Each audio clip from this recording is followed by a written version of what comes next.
Not enough places to live, the number of homeless rising, adults living with their parents into their 30s. Why can fewer and fewer people afford to have their own home in the UK? This is Roundtable with me, David Foster.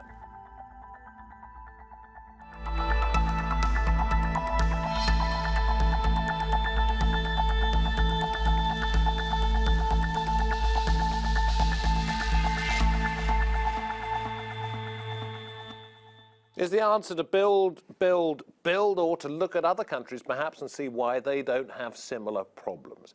It used to be that an Englishman's home was his castle. Now, the average Englishman doesn't even get over the drawbridge.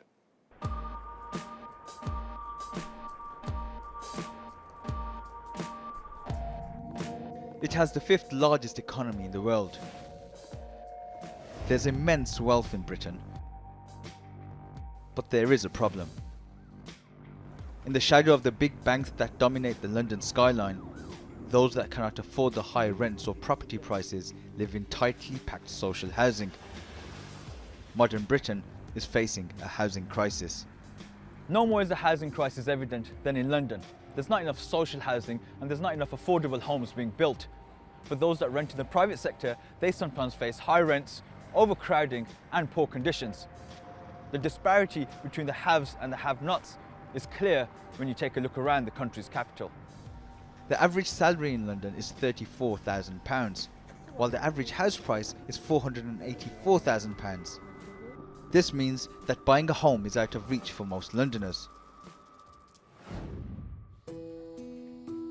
This family of 5 have been placed in emergency accommodation. They've had one room to live in for 15 months. I have 2 daughters, and when the baby is 3 months old, and my wife, we are 5 persons and live to this situation. 5 people in... Yes, in this bedroom, yeah. So who sleeps here? Is the oldest, my daughter Sahar, is sleeping here, is no safe, is no, yeah. And mom with baby, yeah. And then Mariam here and me here. Oh yes. This is the shower. The thermostat is broken, so the family can't control the temperature in the room, and they have to share a communal toilet and bathroom. This one is like the... Cramped, hot and in limbo, waiting for a place to live, Mansour says these conditions force him to take his children elsewhere to shower. You know, yesterday I take my kids to the swimming in the castle. The UK needs to build 250,000 new homes a year to keep up with demand of new households that are being formed. But the demand is currently not being met. In 2017, a total of 217,000 homes were built in England. That's a deficit of around 30,000. And the country is still playing catch up because in previous years, figures have been much lower. 150 miles north of London, the city of Stoke-on-Trent has a different problem. Empty houses. The city was once famous for its pottery industry, but the decline in British manufacturing hit Stoke hard. The council are selling 25 empty houses for £1 and then offering up to a £60,000 loan to refurbish them. The purpose is to sort of take those empty homes, refurbish them because they're often in a bad state of repair, and then provide affordable housing for people. So in many ways it's a multifaceted reason for doing the scheme. One to tackle poor quality housing and one to help people onto the housing ladder. Some have seen the potential for financial investment. No, I bought some in the auction and I thought, well, this area is going to be, one day it won't be like this forever. It's going to be, and that's over 4 years ago, and it's coming back, it's coming alive. So why don't those waiting for social housing in London move elsewhere? For a lot of families, their support networks are in that area. So if you're already new to the country, then you've built up a support network of other parents and the school, and moving away from that is actually going to have a long-term worse effect on you. The housing crisis is more than just putting a roof over people's heads. It's about what a home represents: quality of life, communities, stability. If the crisis isn't addressed now, we could see it affect other parts of British society. Well, joining me at the round table, we have Andrew Boff, Deputy Chairman of the London Assembly Housing Committee, also the Planning Committee, and Elena Besussi from the Bartlett School of Planning at University College London, both of whom have first-hand knowledge of some of the problems we've seen outlined in that report. Let me ask you first of all, Elena, have we got it wrong in this country? If you look at what's happening in other countries, you would say, yes, you have got it wrong. And one of the reasons why you might describe these as having got it wrong is that the role of housing within broader macroeconomic and kind of political economic terms has been one of capturing and holding wealth for households. But the problem is that you can't do that for all the households. It can only work for a small minority of households. 30% of the population in this country never owned and will never own. Other countries have seen housing as a kind of a broader element of a more balanced economic approach, and therefore housing doesn't have to be holding wealth. There are other ways in which families can hold wealth through better wages, pensions, whereas here households look at housing as a way to protect their future. To protect their future. But what I don't understand, and either of you can jump in on this, is why, if we need, as the report suggested, at least 250,000 homes a year, I've heard it's nearer 300,000, and you're only building 230,000, you know each year you're going to have a bigger problem than you had the year before. Why can't people keep up? When I say people, why can't local authorities, why can't the government build? Well, I think we have to look at the root cause of this problem, and the root cause of the problem is we just haven't built homes for the past 30 to 40 years. We just haven't had the kind of incentives that developers would need and people who want to build houses would need. And so consequently we have this massive shortage of homes in some places, but we've also got economic disparities as well. As we've seen from your clip earlier, there are some parts of the country where you can virtually not even give away the homes. But certainly, you know, I'm a politician in London. London's problem is by overwhelmingly, like Mansour's in the piece that you had there of overcrowding, appalling overcrowding, and yet what we're building in London is 1 and 2 bedroom flats. Well, that's not really going to solve the overcrowding issue.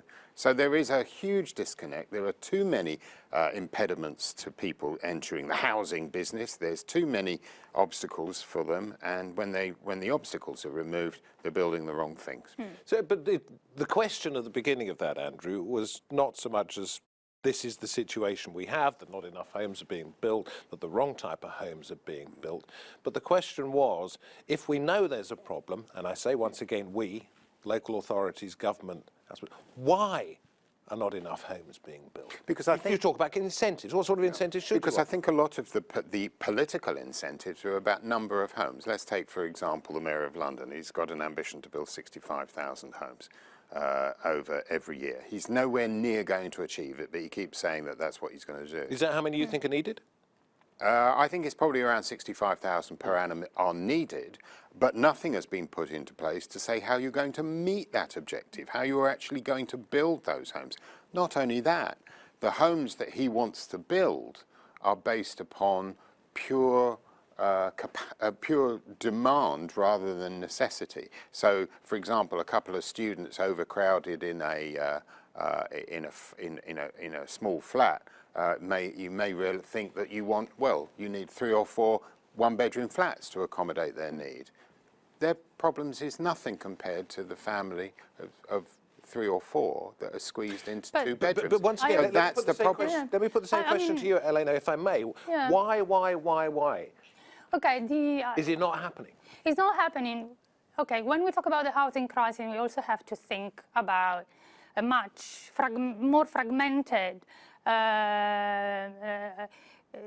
type of relationship with housing, and the housing crisis has also benefited quite a lot of population in this country because they own, and the properties they own have increased in values. It's been a housing crisis for some, but it's been a housing bonanza for others. So the way we build housing in this country, and I agree with you that is a very long-term problem, has progressively become one where we have a land development model that is a bit like manufacturing cars. We only build how much we can sell. And if that purchases are not there, we don't build.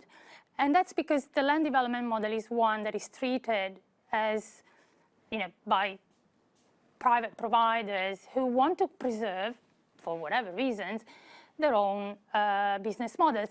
And you're very right to say that then needs and necessity cannot be addressed by this land development model. We need to rethink about both potentially triggering mechanisms where housing is not an asset anymore, and this is going to be very difficult for a lot of families that have, for a very good reason, seen housing as an asset. We've been telling them for 30 years that housing is an asset. So we can't tell them now, well, we're going to start declining prices. So but what difference is that going to make to somebody who doesn't have a home at the moment?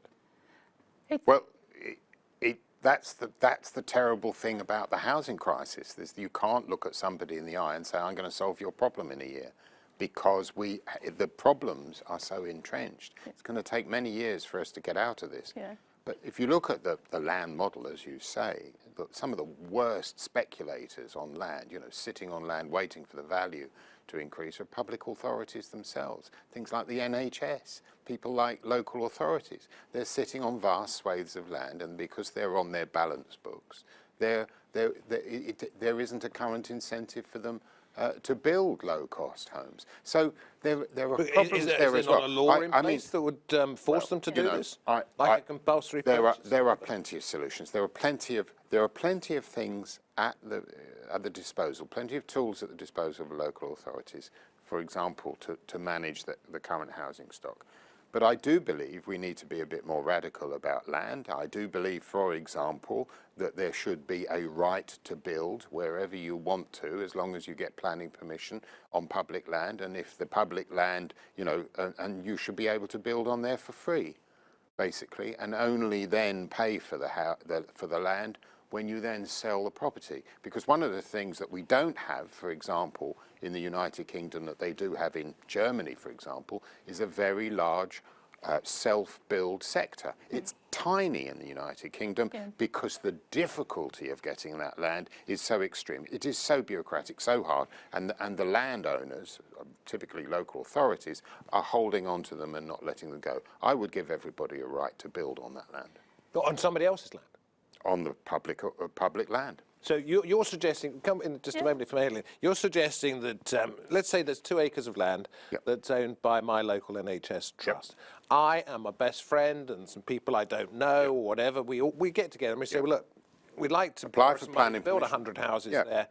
That should be our right. Absolutely. Apply for planning permission. If you get the planning permission, you should be able to build on it, and you should only have to pay back in this case, the NHS, once you start to Which would be an incentive for them to get on and build in the first place. Absolutely. Keep going. Open it up to more people to get involved in the housing business. I agree with a part of that. I think you are very right to say that housing, the way we provide housing, the way we build housing, has become relying on very few numbers of ways, and we need to do a lot of work to expand that. Community land trust, community build, self-build, everything that we can get out there. And also the diversity of models will probably stimulate innovation of the type that you are suggesting, which I don't always agree with. I mean, I think that the problem that we haven't mentioned with the value of land and how much that impacts on the final price of built properties is something to address. I mean, the Labour Party has suggested to reintroduce something that was originally in the Planning Act and was then removed, which is to not guarantee the HOP value. So if housing... Not guarantee what? The HOP value. So if you're a landowner, the land you own is agricultural and is then designated for housing, you are not entitled to the expectation that that new designation will give in terms of land values. So it'll go, even if it goes up 15 times in terms of its yes, resale, because that you is don't necessarily unearned. benefit. That is the state looking for finding ways to build homes, and landlords should not have a right to speculate on that, and should not, this is unearned. It's just a change in regulation and can be taken back. If homes and land prices go down, what's the incentive? And we do need an incentive for developers or trusts, as you say, local authorities or NHS trusts, to want to build the homes at that particular point, because then there won't be any money in it for them. Well, there's incentives for local authorities because they get a new homes bonus, and that comes back into the funding for local services. And you've got to have a contract now with local people, because we've seen too often a lot of schemes being stalled by local protests, and those local protests are predominantly because they don't feel that those developments will benefit themselves. So we need to have a new contract with people and say, you know, this new development in the paddock at the end of the lane or whatever, or the unused piece of land, it's going to benefit you as well as the people who are going to take a home in it. So start building the things like the primary schools that need building, and the health facilities and the parks and stuff like that. We need to have a contract with local people as well. There's a planning application going through very close to where I live, and a lot of people have written in saying, yes, fantastic to have homes in that particular area. A lot of people have objected. But one of the reasons why they've said it's super is because they say there'll be affordable housing, and yet the price of these houses is out of the reach of anybody who can't afford to buy a home at this particular moment. So how do you change that? Do you say that if you're building 6 houses, you have to have 2 affordable units? I think it's one of the daftest phrases that goes around is affordable housing. It means virtually nothing. And what we're talking about is sub-market housing. You're talking about subsidising some housing in order to be a bit cheaper. And what we've got to realise is that when you do that, what effect does that subsidy on affordable housing have on the cost of market housing? Well, actually, it increases the cost. So the more we play political games and say, I'm going to offer more affordable housing than this person, the more you're saying, I'm actually making the market value of homes more and more out of reach of ordinary people. So it's a big political con, this term of. So you're saying we shouldn't build affordable housing because it isn't. I think it isn't really. I think that it's fine. I think it's fine for housing associations who have a charitable purpose to go in and start building homes for people who can't afford it. I think for politicians to start using affordable homes as a way of getting people to vote for them, I think it's largely a con.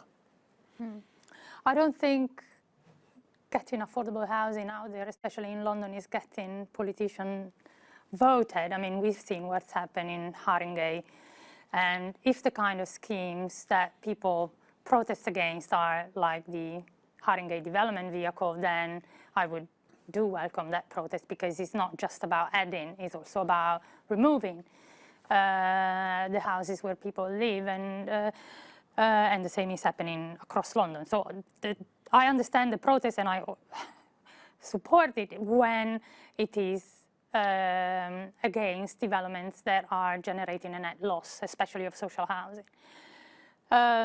Again, I agree with some of the elements you say, but 2 things I want to say. One is a long process that got us here, and it's going to take some time to get us out of here. The other thing is that part of that process has been a process of changing the way we think about it, and that and it relates to affordable. That it seems that market is the natural level of prices, and everything else is kind of a subsidy or affordable or kind of a measure of that. But maybe what we need to do is to start thinking the other way around, where housing that people can afford because they only pay 30% of their income on either a mortgage or rent is the price, which is what is in Germany, which is what is in Sweden, and everything else is some kind of profit on which we might exercise taxes, or we can kind of capture some of that. It's about changing that logic, which has taken 40 years to change, and we need to change it back. Are we not just talking perhaps a little bit about first world problems, rather than problems that there used to be in the real world. When the minimum wage now, if you earned that for a full-time job now, is the equivalent of the average wage in this country from 1966. And the average wage now is twice what it was 50 years ago. Certainly. So why can't people? It's sometimes quite difficult to look at Londoners in the eye and say you do realise that these housing problems are the problems of success, not failure. I call them first world problems, but that's a better description. And of course people don't like hearing that because they think, well, I'm not successful because I haven't got a home. But actually that's what it's about. It's a lot of people want to move to London. If it was such a dreadful place, we wouldn't have this. We have this issue. It's because an enormous amount of people want to move to the area, and we've got to in some way be able to trap that and use it for the benefit of all Londoners. It's not easy. It's not easy at all. But one of the things we've got to fixate upon is that the problem is the number of homes being built. We can solve the problems of any particular group, those who rent, those who want to part buy, those who want to purchase, those who want to just move through the area and not stay. Or student accommodation, which is a large part of London's problems. You can solve each individual one of those, and by solving each individual one, you make it worse for everybody else. So is it a crisis? It is a crisis for some. It's not a crisis for all. And I think unless we acknowledge that, we won't find the solution.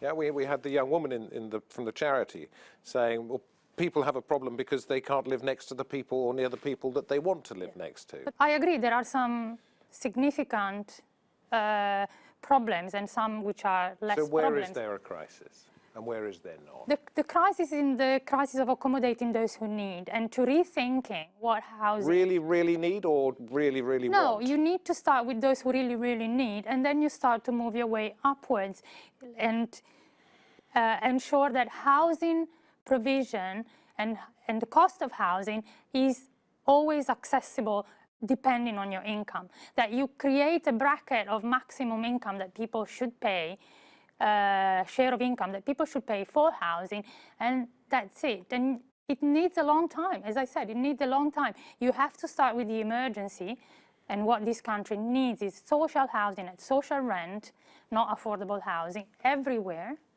because incomes are lower in the north of the countries, and the median income, the average income, I don't know, but the median income with 50% of the population in London is less than 24,000. You show me a government that's going to get voted in on the basis of we're going to lower the value of your home. Absolutely. As I say, you start to solve one issue and then you create other issues in the housing market. I agree that there should be more social housing. I was born in a council house, and so I fully know the value of social housing. But if you just concentrate on social housing, all those other people who are not entitled to social housing, which is a vast number of people, they're going to have a disadvantage as a result of putting all your eggs in that basket. The only solution to the real solution to London's problems, and that's where I speak for, is building more homes. And I think there's some of the arguments for talking about affordability when we start to talk about what effectively becomes a kind of rent control is our knowledge of what happens when rent control is introduced is that the supply reduces, it doesn't increase. And so that once again, you can solve the problems of people who are currently renting and controlling their rents, but that will pretty soon affect other people. Do you see any will to change? I mean, real will as opposed to oratorial I do will now. Within London? Yes, politicians? I do now, and it's been quite frustrating for people like myself who've been banging on about how important housing for most of my adult life, to only now start to see it come to be a most important issue in London. It is the #1 issue in London, only within the past few years when it's too late to really actually do much about it quickly. What do you think the most important thing that is happening? I think for the politicians, it's important to differentiate between kind of the definition of social housing is a definition that is attached to what we see today. So it's a very residual part of the population. But what I am suggesting is that that social housing idea should expand to include a large majority of different type and levels of housing that are linked in terms of cost to what people can actually afford. And do you think the fact that people are talking about it more means that something's going to happen, or is it going to be all I think something hot is air? going to happen, and you see it locally, you see it in what's happening in some of the London boroughs who have taken a very strong voice as residents to respond to some of the type of development that we've seen. And I think it is the key problem. But I think there is also more generally awareness that it is a solvable problem if we decide to think about housing differently. And if we are prepared in a very long period of time, unfortunately, also to change the expectations that people have on increasing house prices. You two are going to have to carry this conversation on away from the cameras, because unfortunately we have run out of time. But perhaps the fact that we're talking about it, more people are talking about it, putting it in the public eye, a little bit like plastics in the world's ocean. Something may well be done about it, but I suppose one thought to carry away from watching this is that most of us do have somewhere comfortable to sleep tonight. There are those who don't, and something really does need to be done about that. What it is, we don't know yet.